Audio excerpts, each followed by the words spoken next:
BTS. মানুষ কেন এত পাগল বিটিএস নিয়ে? ইন্টারনেটে গেলেই I purple you, purple heart emoji, আর তুমি যদি বিটিএস সম্পর্কে নেগেটিভ কিছু কমেন্ট করেছো, ব্যাস বিটিএস আর্মি গুলো খেতে চাই। তারপর ভাবলাম এটা নিয়ে একটু জানা দরকার, কেন একটা জেনারেশন শুধুই পাগল একটা মিউজিক ব্যান্ডের জন্য। তারপর ইন্টারনেট ঘেটে আমি বিটিএস সম্পর্কে এমন কিছু ফ্যাক্ট জানলাম সেটা তোমাদেরও জানা দরকার ট্রোল করার আগে। আমরা যদি ভারতের দিকেই তাকাই, তোমরা বিটিএস আর্মিদের ডেডিকেশন দেখলে অবাক হয়ে যাবে। আসামের বন্যা হোক বা কোনো ন্যাশনাল ক্রাইসিস, এই ফ্যানরাই বিটিএস এর নামে লাখ লাখ টাকার ফান্ড রেজ করে ফেলেছিল।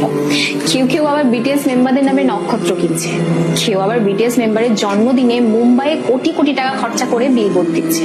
আমাদের দেশেই কোরিয়ান ল্যাঙ্গুয়েজ শেখার একটা ইকোনমি তৈরি হয়েছে, আর এই জেনজি গুলো মশলা জাতীয় আনহেলদি ফুড ছেড়ে র্যামেন খাচ্ছে শুধুমাত্র একটা ব্যান্ডের জন্য। তাদের ইনফ্লুয়েন্স ঠিক কতটা পাওয়ারফুল একটা উদাহরণ দিলেই বুঝতে পারবে। বিটিএস এর একজন মেম্বার জাস্ট ক্যাজুয়ালি লাইভে এসে একটা লিপ বাম ইউজ করে, এন্ড রেজাল্ট কয়েক ঘন্টার মধ্যে পৃথিবী থেকে সেই লিপ বাম পুরো স্টক আউট হয়ে যায়।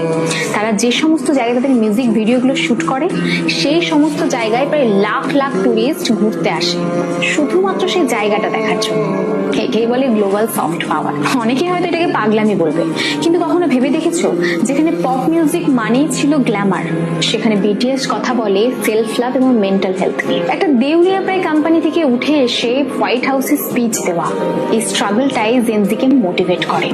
তারা তাদের ফ্যানদের বা আর্মিদের সাথে এমন একটা রিলেশনশিপ তৈরি করেছে যেটা বর্তমানে লোনলি জেনারেশনের কাছে বিশাল বড় একটা সাপোর্ট সিস্টেম। আসলে আমি বুঝি না আমাদের দেশে কেন তাদেরকে নিয়ে সস্তা জোকস এবং ট্রোল করা হয়। কারণ কঠোর পরিশ্রম এবং ট্যালেন্টকে সম্মান করতে জানলে হয়তো আমরাও অনেক দূরে এগিয়ে যেতাম।